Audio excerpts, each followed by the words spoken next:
Well, if I can, I'll kick it off then. Thank you all for joining us today. Do really appreciate it.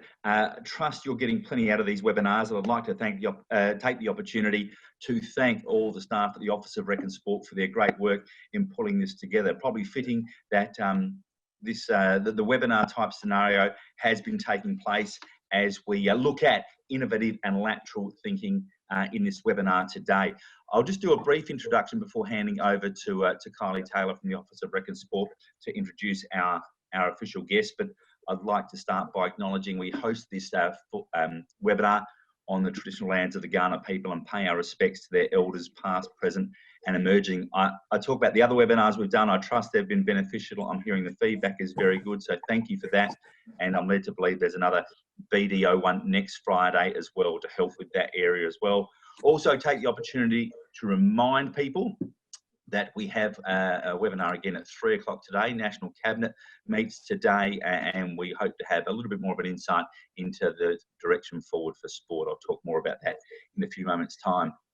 I'd like to also just thank everyone again for the great work they're doing out there. I know it's really tough times, and I've mentioned many times before, it's quite unprecedented, and we're just doing things a different way, and I think that'll be a big part of the conversation today.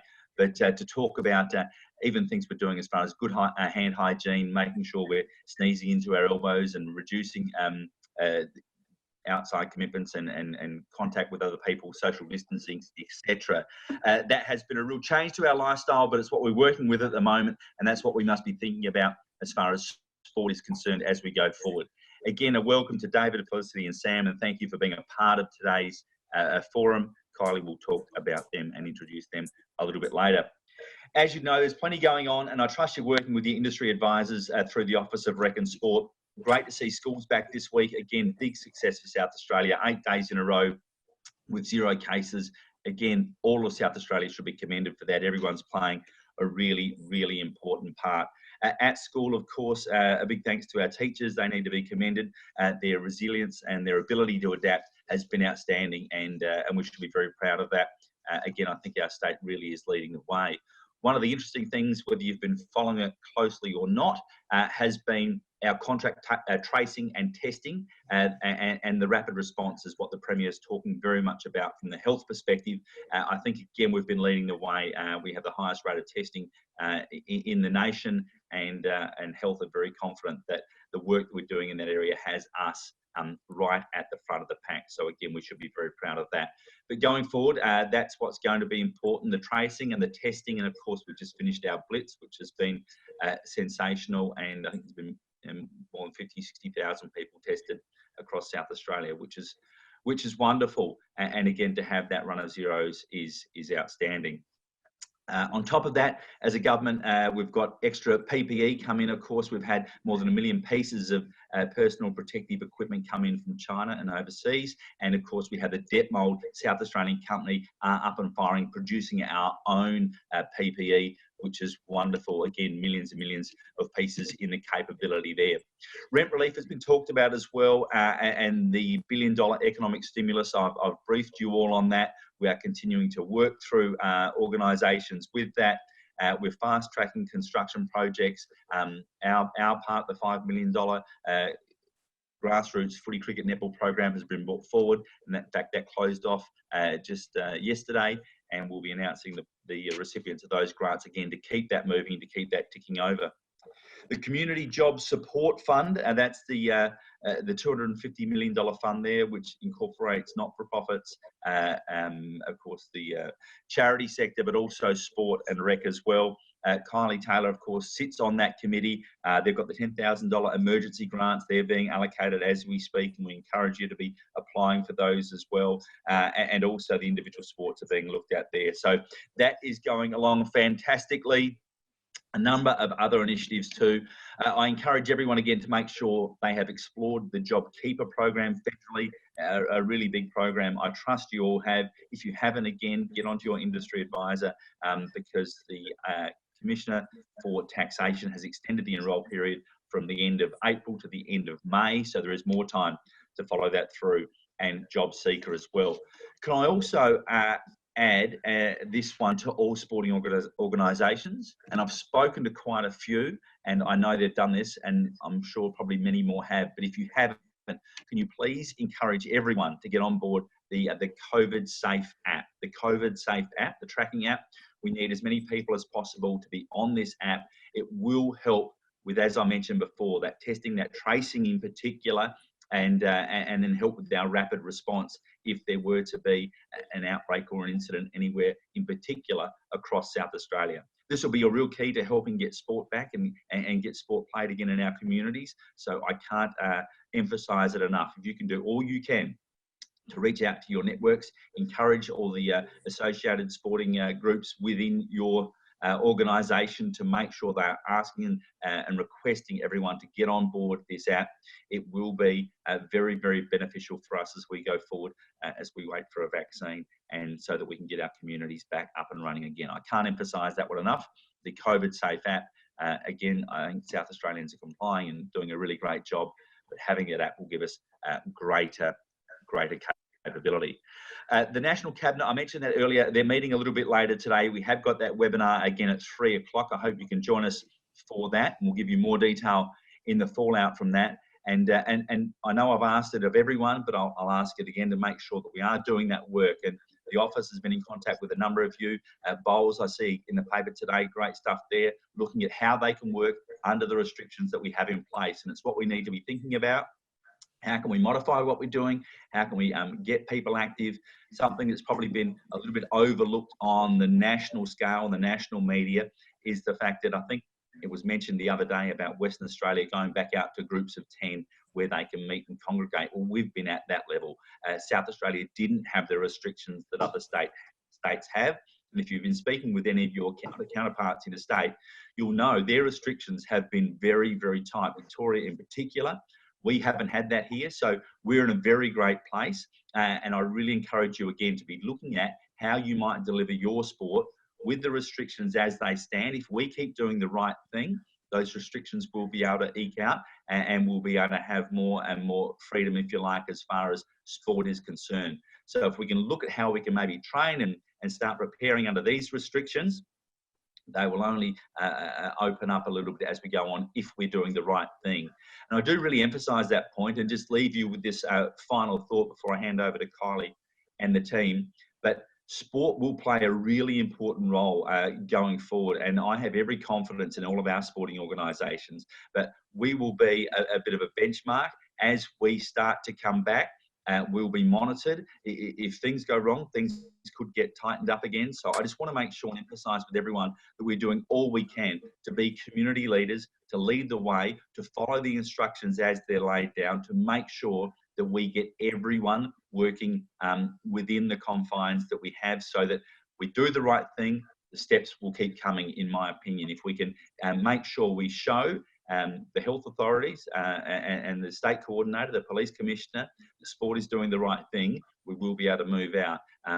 We've seen, I use the example again of over in Sydney, we saw early on Bondi Beach when people were asked to socially distance and they all went down to Bondi Beach. That caused the clamp down there in New South Wales. They've tried to open up Coogee Beach again, I think just last week, and again, people didn't socially distance and that was clamped down. So my thinking from a sports perspective is the opportunities we get to go forward, we need to make sure everyone, as we do that, is doing the right thing. We'll get the tick, and then we'll be able to look at keep stepping it out. So that's the final thought I'd like to leave you with there as we continue our planning, and again encourage you to liaise with the Office of Rec and Sport about how your sport might look, how you might work it in the confines that we have, and then have plans for potentially stepping it out along the way.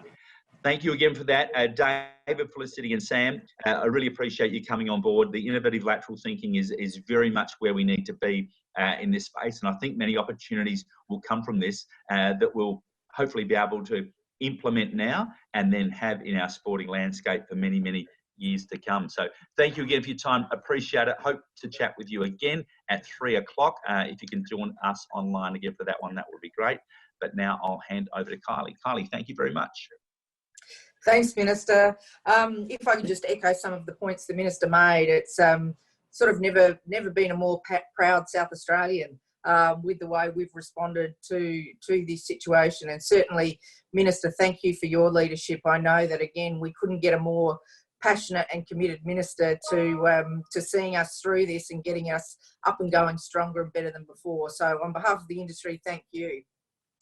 So we do have an impressive panel today where we are talking about innovative and lateral thinking. So in essence, we're encouraging you to think differently, inspire you to embrace partnerships and innovative ways of operating. So I'd like to introduce our three panellists for today. David Paterson is 3.5 months into being the new Chief Executive of the YMCA of South Australia, and wow, what a start to a job. You couldn't possibly have imagined it. But David's background is almost purpose-built for this kind of situation. He's had an extensive career in innovation and marketing. He's previously held roles as the Professor of Innovation and Enterprise at UniSA, as the Chief Innovation Officer for World Vision, the Chief Marketing and Product Officer at Medibank, where he ran sponsorships of the Medibank International Tennis Tournament, AFL and Auskick. So welcome, David. Our next panellist is Felicity Green, and Felicity is the co-founder and associate director of impact-led advisory firm Spark Strategy.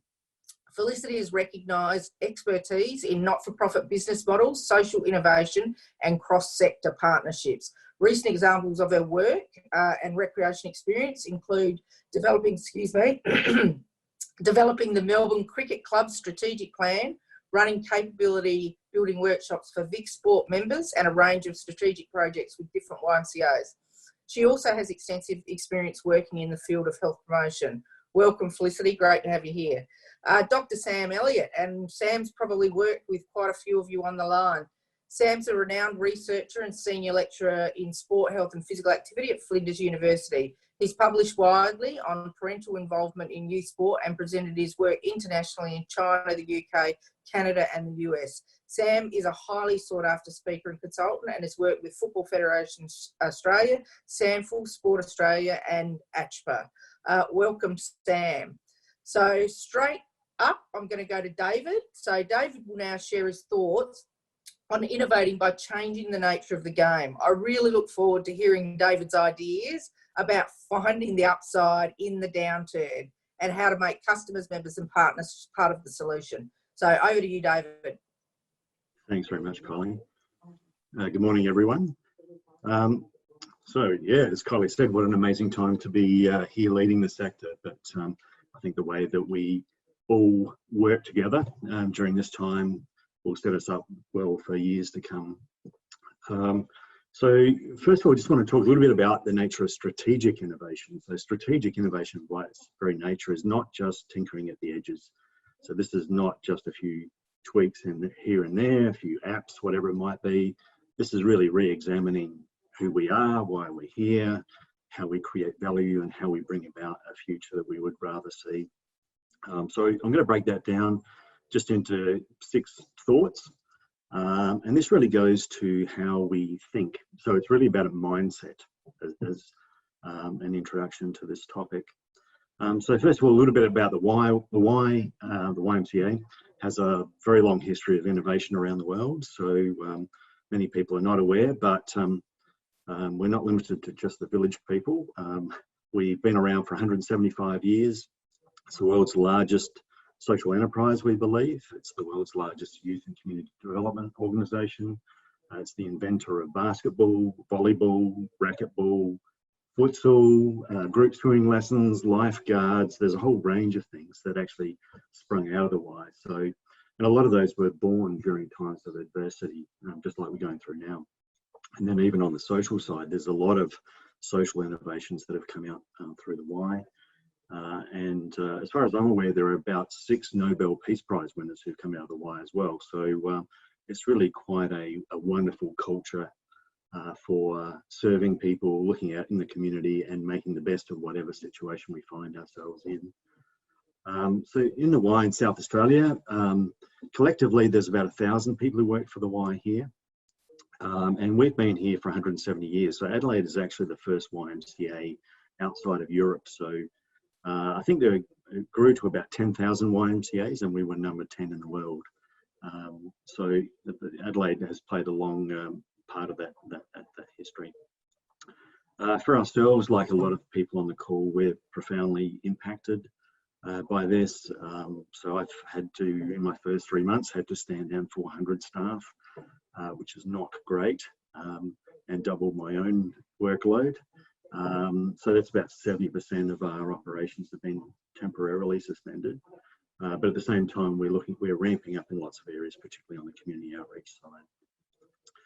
So just into those 6 key points, just very briefly. The first one is, it's cliche, but don't let a good crisis go to waste. In a downturn, there's always an upside to be found. People's priorities are shifting, their needs are shifting, and therefore there's gaps to meet that may not have been there before, or may not have been revealed before. And what we're finding is that whole new conversations are possible.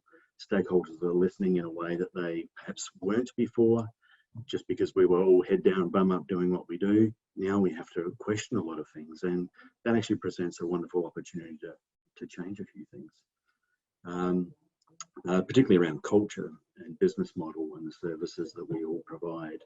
So in some respects, you might say that crisis is actually a rare gift. It's an opportunity. So don't let it slip by. I don't mean to sound glib, but because there's a lot of difficulty in that, but there are opportunities as well.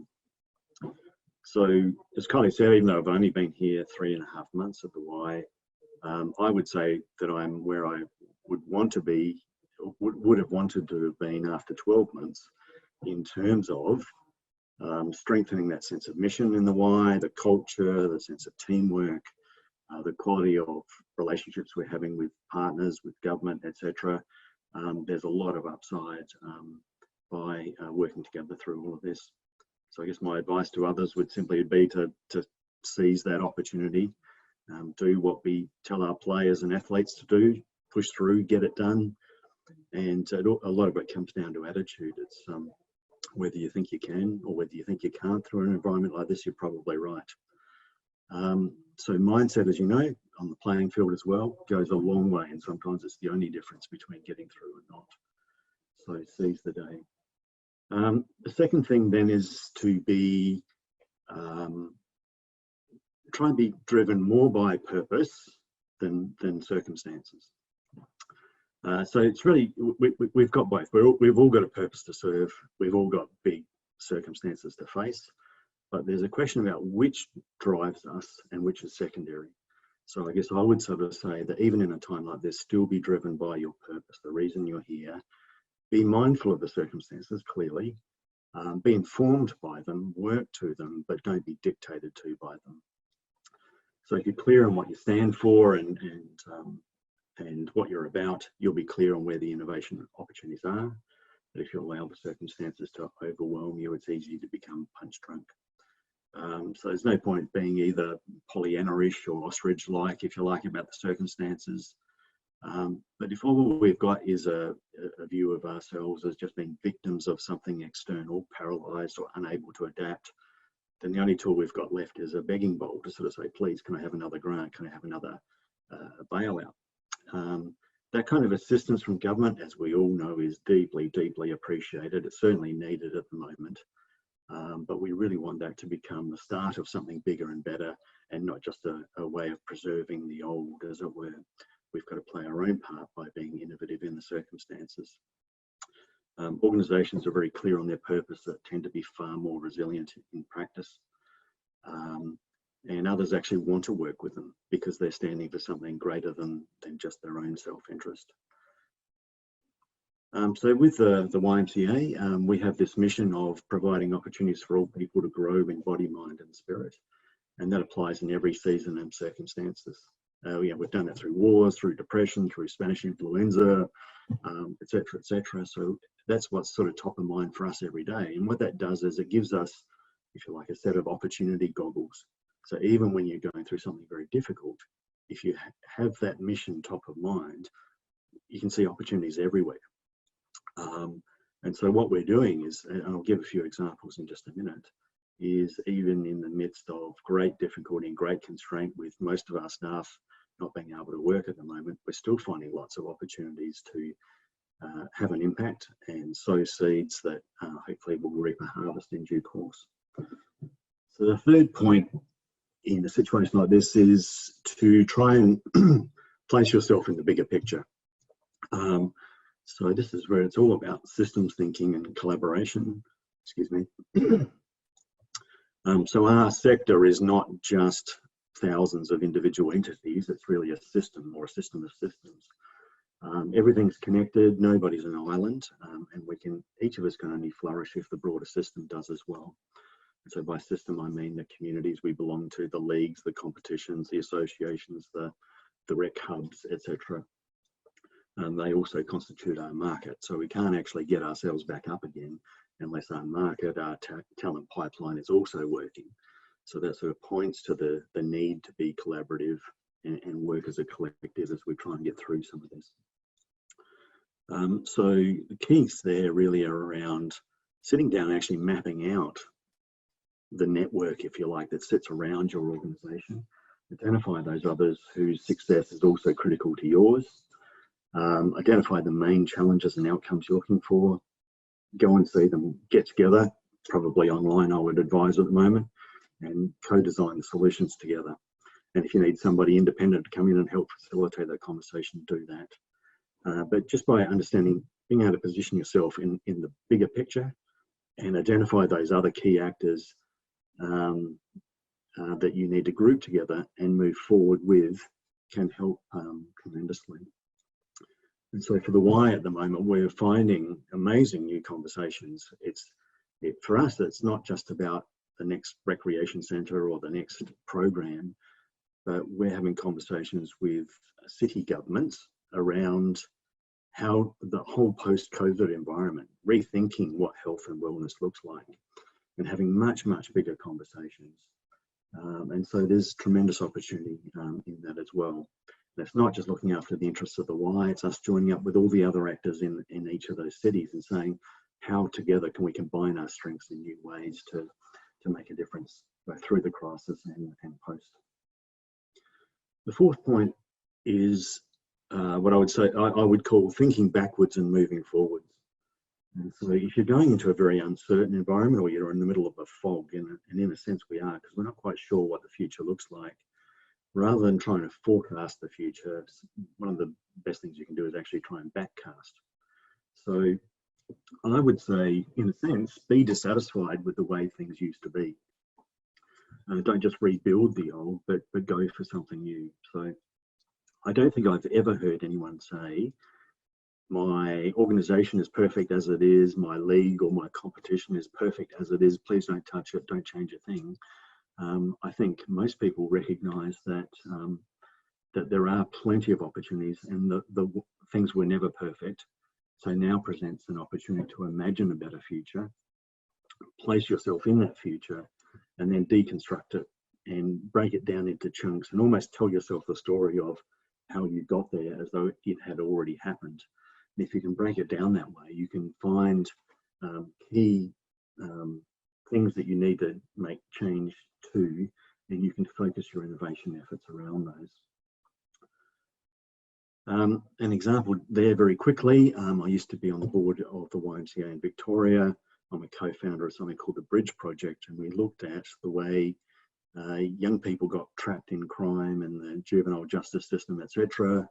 Very quickly, a group of us said, this is no good. It needs to be a different way.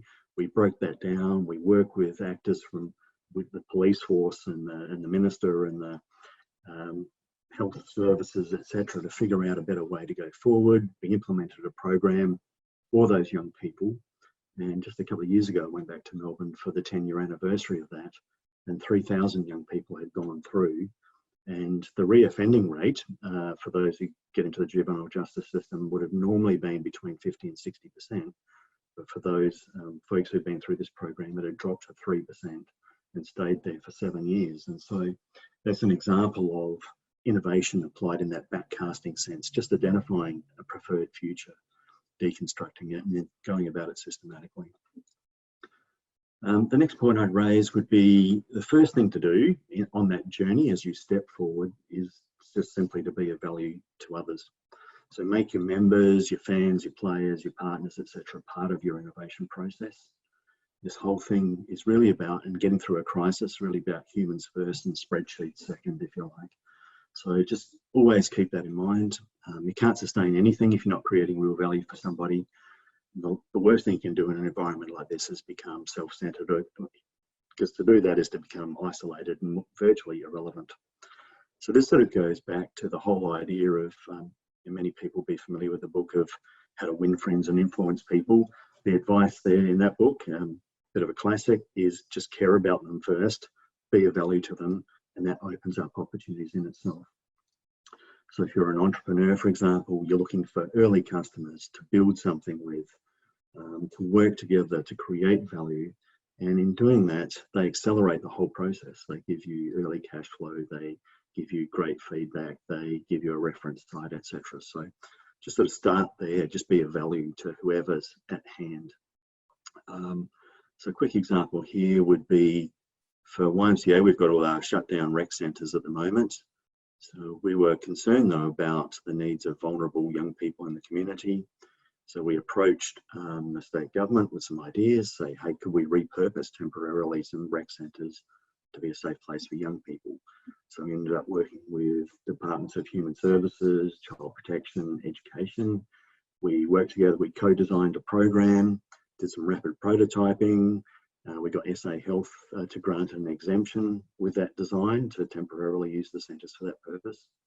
And within a week, we had a program up and running across 4 centres in metropolitan Adelaide, and was a great success. And perhaps the last point would be to the extent that you can in your own minds, is to separate form from function. So one of the most important things to do is free yourself of conventional thinking. Or if you like, we fall into these mental ruts where we think things have to be done a certain way because they've always been done that way.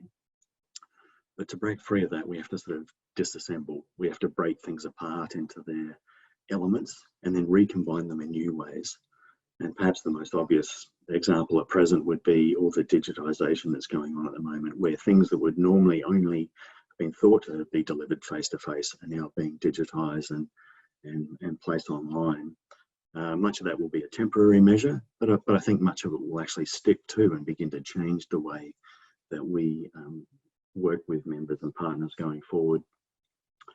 So in the YMCA, we did a deal with Les Mills, and we made 800 of their programs available online to all of our members for free, and the staff of all of our partners as well. And that's gone down really well. It's kept people active during this time. And at the same time, we do a lot of services, both recreational and therapeutic, with people with disability. And so we took those online, and we had to do that pretty rapidly too, never having done it before. And that's just working beautifully at the moment. So and I suspect that will last for a while longer post-crisis too. So it's enabling us to reach into remote areas and help people out there as well. I guess just to summarise all of that, first of all, don't let the good crisis go to waste. Just grab the opportunity. There are opportunities within it if you have eyes to see them. Make sure that you're clear on why you're here, and try and find that higher order purpose, something that matters both to you and to others. Because if you can find that higher level idea or purpose that you can work together on, it's much easier to assemble people together and go forward together. Locate yourself in that bigger picture, understand your role, understand the interdependence between the different actors around you, and go together rather than alone. As I said, think in a backcasting way. Think about a preferred future, almost like a beacon on the other side of the fog that we're in at the moment, and begin to orient yourself towards that. Think about what would it take to actually make that happen and bring that about and deconstruct it, and then step forward into it. The point around being of value to others, doing what's at hand, reaching out, be generous, do what you can do for the people around you, and within that you'll find opportunities too. And that's exactly how basketball was created. The guy who created that in Boston wasn't trying to create a $100 billion sport.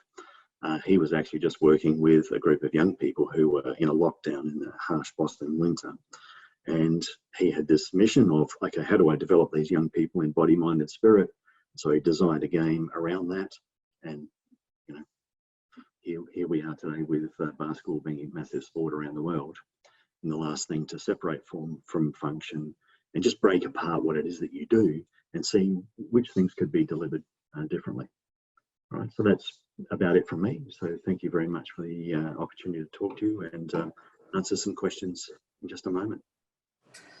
Awesome. Thanks so much, David. I think there's probably a couple of points that I'd like to make based on your presentation. I think that initiative for the vulnerable kids during the school holidays, the YMCA is to absolutely be congratulated for that. That was just fantastic. We know that for some kids, home is not a safe place to be. So actually having that safe place to go, and well done to you, that's just a fantastic initiative. I think the other point that I love that you make is this notion of we've got this opportunity to not deliver our predicted future, but to deliver our preferred future. So I really like that point as well. I do have a couple of questions for you. Part of your background's in international aid and the developing sector. Are there any lessons that you can share with us that can be translated across the world in terms of how communities and economies recover from major disruptions like a pandemic? Yeah, I think as you'd imagine, there's many things that need to be done if you just had a tsunami or you've had a war go through or something like that. There's 1,000 things that need to be taken care of. But one I think that applies in this case is after you've helped people with survival, as things like JobKeeper, etc., are, the next thing to turn your mind to is really that systems view. How do you get the whole system to stand up? So if you have, you're in an economy that's just been devastated in some form or another, if you approach it just as, okay, there's 30,000 small businesses here, let's go and help each individual business within that. It's a very, very slow and very expensive and very cumbersome way of trying to get people's lives back. And so instead what we would tend to focus on is what are the key systems there and how do you get them up? So if you can get the marketplace up, so people used to trade things out of market, let's get the market up, let's get microfinance available to people, let's get training available to people, and just look at a few systems, and if you can stand up the system, then you're lifting up everybody with that system. And so I think here it's very similar. I think government, both state, federal and local, have done a brilliant job, I think, in helping organisations get through and survive. But really the key now is for people to work together and actually stand up the systems. So the leagues, the competitions, etc., that we all belong to. So for the YMCA, for example, we run all these recreation hubs, and if the YMCA stands up, so too do the hundreds and hundreds of teams that compete at those centres, or the programs that go with it. And so if you can identify the key hubs of activity and get those moving first, a lot of things follow. There's a lot of knock-on effect from that. Great, thanks. My second question is, you've spoken, and you know, the point that I liked is this notion of a preferred future. How do we inject the fresh thinking into our organisation so that we're not just delivering same old? And you know, is there a role for young people? Yeah, absolutely. So young people, particularly important to the YMCA, of course, through its history. So there's a special affinity there, but it's young people in the context of their broader community. One thing I often hear is, I sort of hear two camps. So one is, I've done a lot of work in boardrooms around the world, including sporting associations and what have you, and you can actually end up with some very wise and very accomplished folks, but older, maybe even a little crusty, I might say, who think that they know it all, and they are very wise and they've got a lot of value to bring. At the other end of the spectrum, you can have groups of young people who, again, can be a little arrogant and think they know it all and tell the rest of the world to step aside. I'm here now, I've got all the answers, but of course they really don't. And the truth is that the great value is not in either extreme, it's actually in bringing those two together. So I know it's a little bit out of context for this conversation, but best example I can think of is I actually had to facilitate a 2-day innovation program at the United Nations in New York, and it was about the future of the humanitarian sector. And normally it would be the heads of the Red Cross and Médecins Sans Frontières and UNICEF and others who get together and sort of talk about all of this. And those people are amazing, they really are. So normally there'd be about 100 people who get together for these sorts of conversations. But we were asked, a colleague and I were asked to facilitate this. And so what we did was we actually found 30 amazing innovators. They were all under 30. And they were from countries like Afghanistan or Brazil or Sudan or whatever, doing amazing things on the ground. And so we actually invited them for the first time. So you had a mix, the intergenerational mix. And what we found is probably for the first half day, they were talking past each other and not understanding each other. And the older guys were sort of saying, oh, you can't do that. And the younger guys were saying, what do you mean I can't do that? I've been doing that for years. But they sort of gradually coalesced. And then what you found was this amazing interchange where the young people were able to ask new questions. The older people thought, oh, wow, that's actually a really good question. I'd never thought of it that way. The young people have been struggling with things. The older folks could actually give expression to that and articulate. They could articulate that in a way that made the lights go on for the younger people. So it was actually that combination can be really, really rich. And so I think that's a principle that we could apply in a lot of sectors in South Australia, including in sport. So let's bring our younger players in or younger stakeholders, or whoever they might be, get them working with a board, working with the senior executives and seeing what's possible through a new kind of conversation. Great. What a terrific example. That sounds amazing. Thank you so much, David. I'm now going to throw to Felicity Green, who's going to talk to you all about strategic considerations for now, next and after, how leaders can respond to this crisis and prepare for the future. I'm particularly interested in hearing Felicity's thoughts on operating models and how to remain agile and adaptive in these really uncertain times. So over to you, Felicity. Wonderful. Thank you, Kylie. So the current context has clearly caused a huge disruption, and we're seeing this drive a really clear need for organisations to both assess and adapt their strategies and business models in this time. In our work in the sport and rec space, but I guess also more broadly across the not-for-profit sector, we are seeing 3 key timeframes emerge, and that's now, next and after. And if we think of that roughly as now as 0 to 6 months, next is 6 to 18, and after that. If we think about these different timeframes, I think we're going to see that those who are able to defend their key revenue streams, but also extend into new funding models and new different innovative ideas, they're the ones that are going to come out on top. A sustainable business model, after all, isn't something that's static, it's something that's resilient. So I'll just spend a few minutes today sharing some tips for across these different time periods.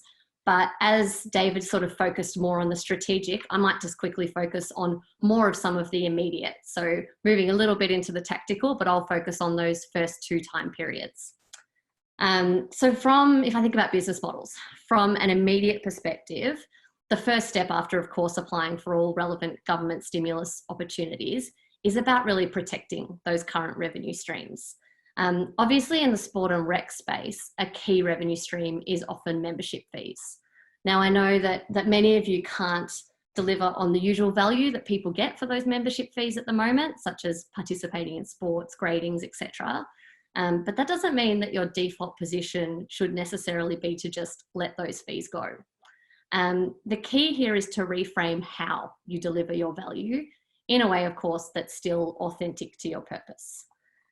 We've seen a lot of quick responders. I mean, the Y is a wonderful example, and we just heard some good case studies there of those that are transitioning to delivering in different mediums and initiating new programs. We think about the multitudes of dance classes, personal training, coaching, etc., that's available online now. So it is worth thinking if any of those opportunities are open for your organisation. There are lots of platforms that make it really easy to facilitate this. And I don't think you need to worry about having the most slick operation. One thing that the COVID context is doing is it's kind of breaking down a bit of that professional facade. And so, you know, an iPhone is okay for video production.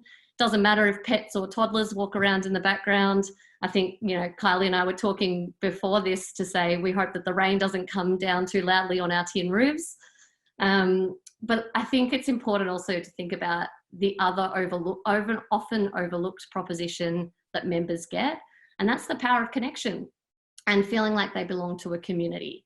So is there a way that you can foster this, even if you can't, for example, hold your live sporting events? I just can't stress enough the importance of engagement during this time. So consider reaching out to your members and asking them if there's anything they'd like for you to do. You know, participating in group discussions and redesigning the uniforms, watching old highlights together, etc. And this engagement might actually help you with your short-term funding challenges. I know that sport and rec is a little bit different from a lot of the rest of the not-for-profit sector in that you typically don't have a lot of philanthropic support. But now might be the time to actually ask your members to just continue paying their fees if they can, as a way of supporting your business. You'd be surprised at the generosity at the moment, and I'm hearing a lot of success stories of such initiatives. Now, for those of you who do receive government funding, now isn't the time to just sit back and wait to see if that still comes through, even though you might not be able to meet your face-to-face obligations. Instead, proactively engage with your funders and think about how you can, again, reframe this conversation from outputs to outcomes. So it's back to that concept of thinking about how you deliver your purpose. And that might be really radically different from, you know, pre-COVID times. Maybe now is a time as well that you might be able to create some really valuable IP. So documenting all of your processes and systems, and that might create a really useful blueprint so that more clubs or centres can be established in other areas. And that's useful work that deserves to be funded. Or maybe it's digital training materials, maybe it's running an online conference. There are actually still a lot of opportunities out there to contribute towards health promotion, fitness, recreation. It just might not be in the way that you've traditionally done it. It's also worthwhile looking at potential corporate partnerships. Now, many businesses are struggling at the moment in their own right, but everyone is also really keen to demonstrate that they are supporting the community through these tough times. It's kind of that element of social license to operate. We're seeing that heightened. Instead of going straight to the top end of town, big banks, and tapping them on the shoulder asking for support, think about businesses in your local areas. You know, can you provide them with some visibility that they're doing good in the community during this time in return for either some financial or in-kind support? Now, this in-kind support is actually a really interesting one because it can also open up a lot of volunteering opportunities. I know as a sector, you're very experienced in volunteer management, but now more than ever, we're seeing access open to some really highly skilled volunteers.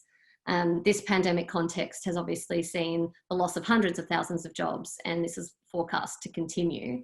But this means that there are many highly skilled professionals out there who are looking for a way to continue achieving purpose and be productive. To access this talent, there's a range of different volunteer platforms. You've got the likes of Volley and Communitea. And I remember reading, it was probably about a month ago when we saw this first wave of redundancies, Communitea had a 300% registration in a week in the number of skilled volunteers.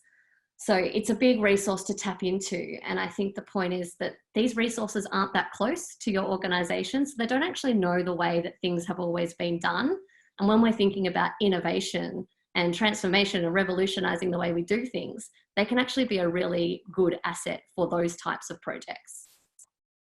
If we are to really think innovatively and how we might be able to really shake things up, we should also consider whether there are opportunities to develop new revenue streams. You've probably already seen evidence of this lateral thinking in other areas of your life. If I think about it, we've got high-end restaurants that are delivering gourmet boxes with webinars on how to cook the food yourself. We've got breweries producing hand sanitizers. One of my favorite is the best-selling ISO King home desk, which was made by a stage production company whose obviously their whole industry is being put on pause at the moment. So it's worthwhile just thinking about in your adjacent areas. It might not be in the sport and rec space, but what we can learn from others as well. Another lever to help sustain things through that medium and the long term, in addition to skilled volunteering, commercial thinking, is also partnerships. And David already mentioned some great examples of that across sectors and tri-sector as well. Partnerships could help with, say, sharing resources. Maybe you don't need a full-time marketing person, but another sporting agency does as well. Or maybe you can collaborate on a joint campaign. I think partnerships are great from both a cost saving, but also an impact generating perspective.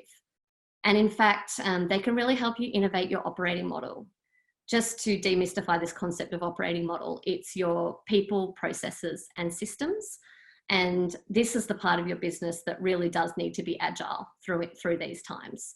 The way to do this and to make sure that you're doing it well, I find, is actually to start with process and to start by mapping out those key processes, and then we can see what we might be able to innovate.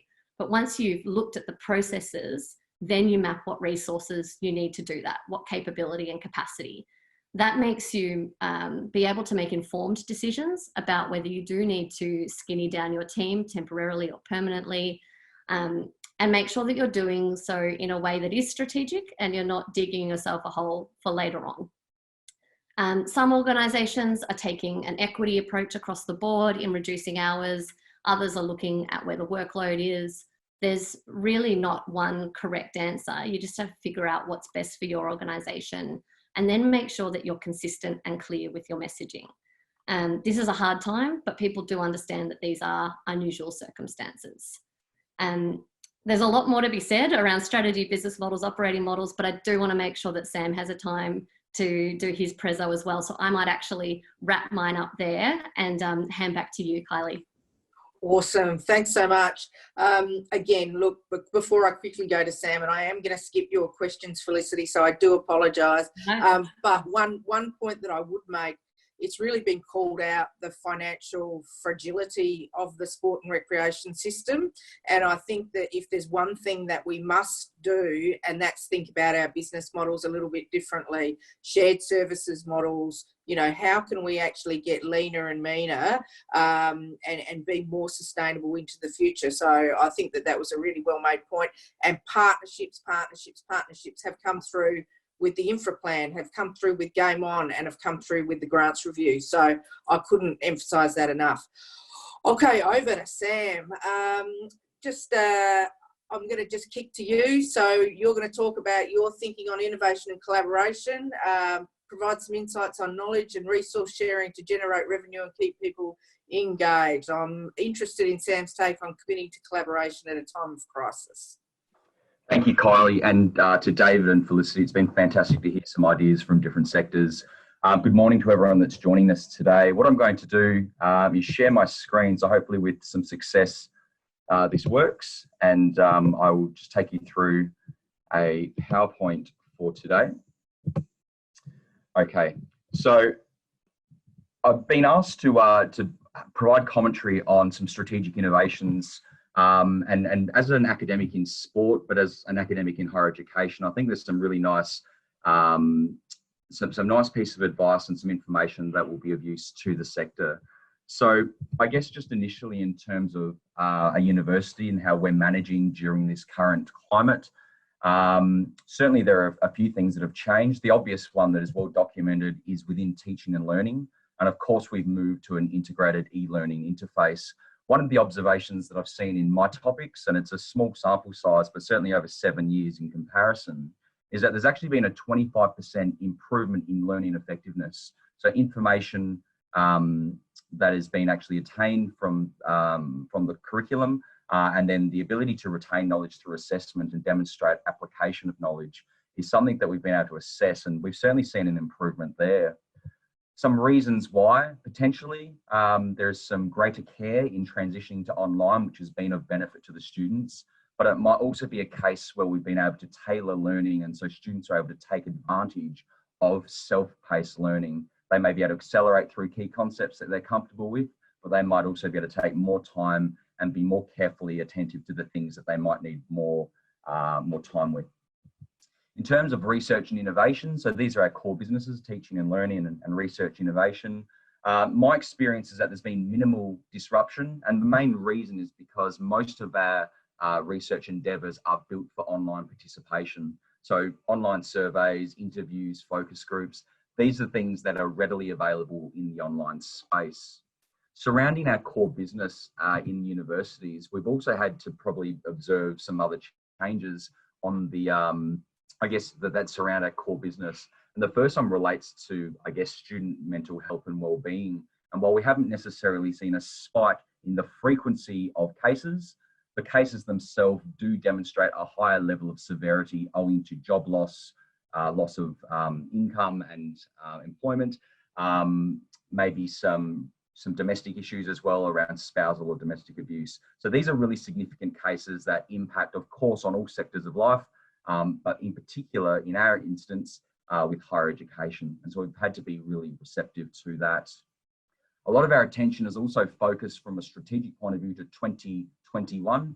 And given that right now there's a lot of attention around the international tap of international students coming to universities in Australia in question going forward, there's certainly a very strong 2021 campaign and resourcing and idea sharing around how we can actually maximise our recruitment planning for next year. The other observation is that as an academic, we are being asked to provide even more data internally, and I suspect that this is going to be used to optimise our programs. And what one consequence might be that next year there may be fewer offerings in terms of some of our degrees, but that might be offset by the creation of new degrees and new offerings as well to cope with a workforce and an industry that's actually evolving. A number of the jobs that will be available and created in the future will rise through innovation enterprise and not necessarily through, I guess, a history of what we've once known. So that's certainly, I guess, a perspective internally from Flinders. I've also been prompted to maybe just provide a brief forecast on the future for South Australian sport. And I hate to be the doomsdayer in this group, but I really want to highlight some key things that I think are absolutely critical. And this is based on a position paper and a protocol study that is submitted for review. And we've actually just won some seed funding to undertake South Australia's first pilot project on the impact of COVID-19 on our community. So I guess initially our concern stems from, I guess, a concern around a lost generation of young people. And the media has coined this as the COVID kids, the COVID generation. And whilst many children and families will return to sport, our concern is about those who won't. And you can see that in a number of ways. Initially, there could be a net reduction in the volume of the volunteer workforce. And that's simply families that have to make a decision with their availability to contribute to enabling youth sport or their decision to actually go to work and re-engage in employment. We expect that there will be an increase in participation in some sports, but it will come at the expense of other sports that are maybe vulnerable. For example, if they're carrying a deficit going into 2020, that's going to be even harder for them to actually manage going into the future. We predict that there'll be an accelerated risk of sport dropout, especially in those in the most vulnerable at-risk populations, minority groups, young people with disabilities, people from low SES backgrounds, people in remote and regional or low density population areas. We expect that there'll be an increased dropout from talent pathways. I was reading this morning that someone from the Perth Wildcats is declining their contract because of the pay cuts. And I expect that there's going to be a residual consequence throughout all of our pathways as well, in terms of the ability and the opportunity to make the elite level. And that's a major driving motivation for a lot of our young people in these talent programs. There's also a potential risk to reigniting inclusion and diversity programs. And it's not necessarily a case that they'll dissolve altogether, but they might be bundled together under a larger portfolio. And as a result, it's going to be really hard to resource them in the way that we once knew. So while there are opportunities to innovate new ways to provide those programs, there could be a short-term risk to their success, especially given that they service the most vulnerable populations.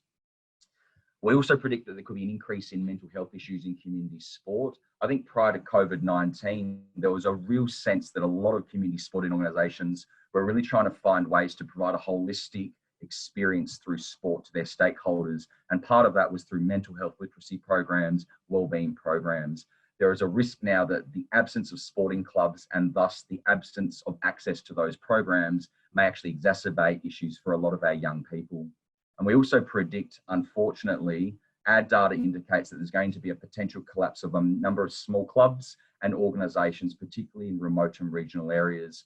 And if you sort of truncate that onto the early parts of the year with bushfires and so forth, the road back for a lot of our organisations is significant. So although it's a bleak forecast, one of the key things to try and re-engineer this space and to re-energise this sector is to make sure that we put resources into the right spaces and to make sure that we are innovating in a way that is efficient but maximises our impact. So what we are doing with this seed funding is basically collecting pilot data to build towards an ARC linkage, which is due in July. And I'm proud to announce that today we've also got 5 or maybe 6 state sporting organisations on board. And if there are others that are seeking to join us as linkage partners, by all means, feel free to contact me at some point. Going forward in terms of innovation, I wanted to provide a couple of examples of what I've seen as really innovative advancements in this space. Certainly in higher education and sport, I've seen a higher, I guess, uptake of leveraging artificial intelligence and automation. And the most simple example I can provide is Otter AI. This is the logo there. It's basically a voice to text transcribing third-party software. And what it allows you to do, if you're a slow typer, as an example, you can simply verbalize your thoughts and they will, in real time, with a high degree of accuracy, it's probably one of the best voice-to-text softwares I've seen, be able to translate that into text in real time. So imagine writing a long email, for example, you may be able to get the words out quite easily verbally, but then actually touch typing them into email might take you a lot longer. So the example of impact for me using this type of AI technology is I've been able to decrease the amount of time I spend in assessment with my students by about 40%. But even in that reduced time, I've been able to maximize the amount of feedback by up to 300% per student. So this is an example of efficiencies and innovations that I've found really useful.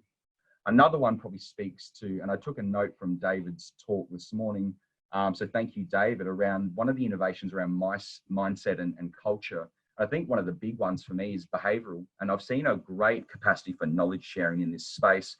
So the innovation in itself is very much how we engage other people. And one of the things I've seen is that we've been sharing not just knowledge, but resources, not just to generate revenue, but to keep people engaged.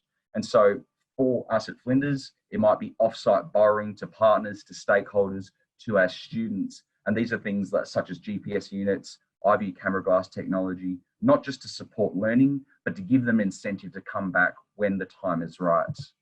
I guess other things in terms of knowledge sharing, becoming much more aware of our own analytical data. And so you may or may not be aware that when you use Outlook or one of these other applications on your computer, that you can actually log real-time data and you can actually use that to reflect on where you can actually redistribute your time going forward. So business analytics, I love Trello. It's an application or a program that is effectively for project management. So if you have, so to speak, your finger in several different pies, or if you're wearing many hats, Trello is a great way to have a global view and level of oversight on all of the happenings in your day-to-day activities. Virtual therapies, Otter AI, and other efficiency plugins as well. So these are the kind of things that literally plug into your browsers and allow you to maximize your working capability. These are the kind of things that maybe I wasn't aware of prior to COVID, but during this period I've been forced to explore, and some have been really beneficial to my workload and to the way in which I go about my week. I guess the other thing I want to talk about is collaboration. And one of the things I really want to talk about is principles that guide developing intersectoral partnerships. For us at Flinders, we can't do our research without partners. It's really critical, but often working in sport, there is a sense that a lot of organisations maybe don't understand how those partnerships can operate and what they might be able to bring to the table. So I want to talk about some principles initially that guide our thinking and our decision making. We look for track record. Where possible, it's really important that we seek to work with people that we know we can work with. And if that's not the case, then of course there are other markers there that we can look at. But track record is simply the #1 key for us. And if you're seeking to develop a new collaboration or a new partnership, then certainly we can move to things like complementarity. And this is simply looking at initially as a researcher and as a research centre at Flinders, what capability do we have? We can submit the ethics, we can seek grant funding, we can write applications, we can collect data, we can find research assistants, we can run projects, we can analyse results and provide deliverables. Okay, we can do all those types of things, but we can't do that without partnering with sporting organisations. And it might be access to your social media platforms, your emailing lists, access to your community, so we can actually recruit people for our studies. And that's a vital part of complementarity, understanding where our weaknesses are or our deficiencies are, and finding partners that actually complement those types of, I guess, characteristics of our organisation. Another marker is self-capability. And whilst we'd like to think we can do a lot of things, and we certainly do have capability, there are some things that we simply cannot do. And one of the issues that I see in trying to establish new partnerships is that researchers and organisations maybe tend to over or under provide what their capability actually involves. And so the first thing for us is, as researchers, to reflect on what is our capability, what are our timelines, what are our budgets, what can we promise or guarantee, and what are the stretch goals as well. And around that, we seek that in our partners to make sure that they are not over promising or overselling what they can actually bring to the table. It's much better to service less and to then value add rather than to over promise and under provide.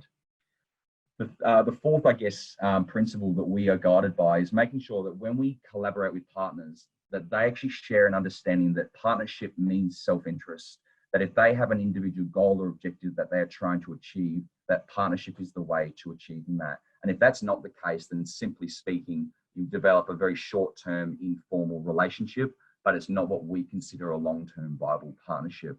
So partnership and self-interest for our mind go hand in hand. The final, if you like, indicator or marker for collaboration for us is making sure that our partners have a shared stake in the outcome.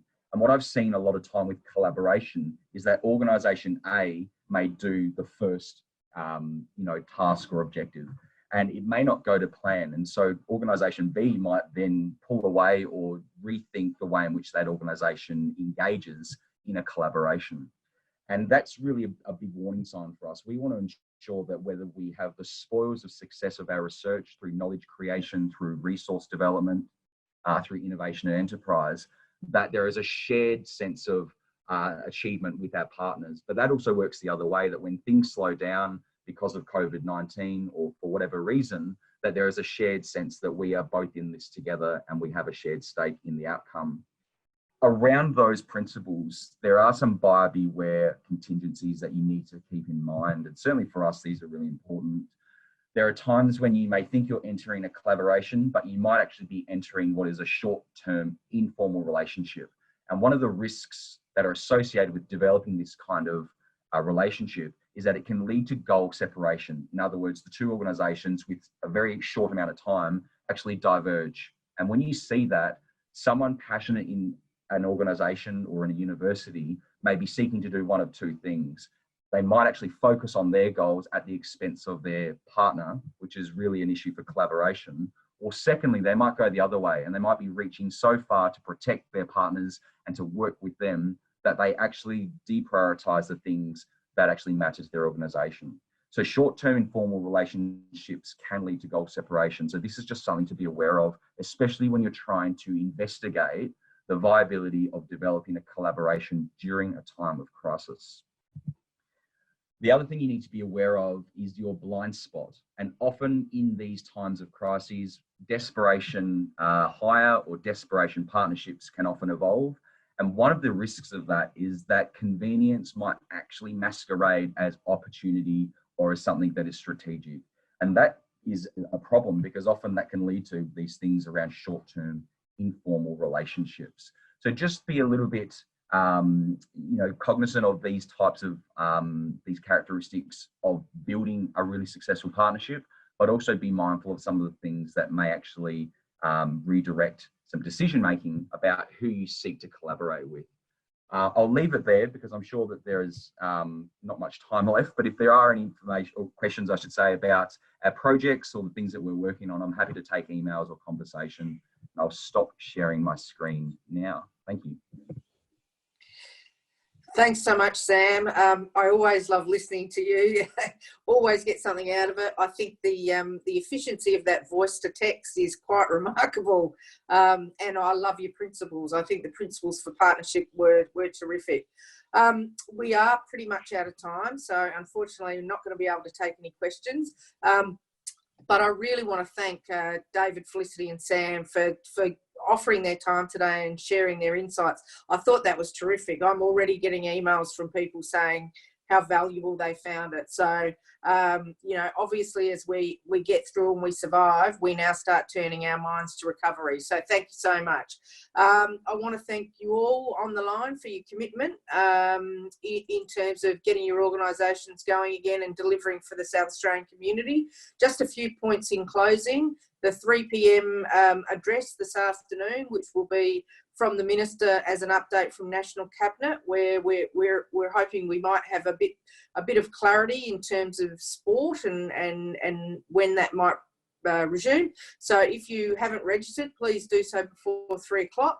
Many of you took part in the BDO cash flow webinar to further support organisations who require it. We're organising a follow-up to the webinar, which will be actually more of a workshop, a virtual cash flow workshop, which is next Friday, the 8th of May.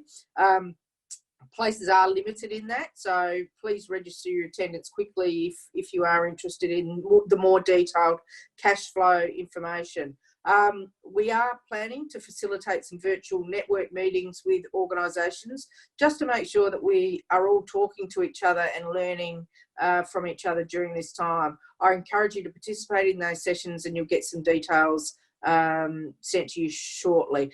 Finally, I've asked the industry advisors to circulate just a really quick survey to you all about how we can best support you through this time. So if you've got a few minutes, I encourage you all to complete that survey and get it back to us so that we make sure that through this time we're meeting your needs. Finally, thanks again to our panellists. Amazing job. Thanks to the office staff who have made it happen, and thank you all for your participation. We'll see you next time. Bye.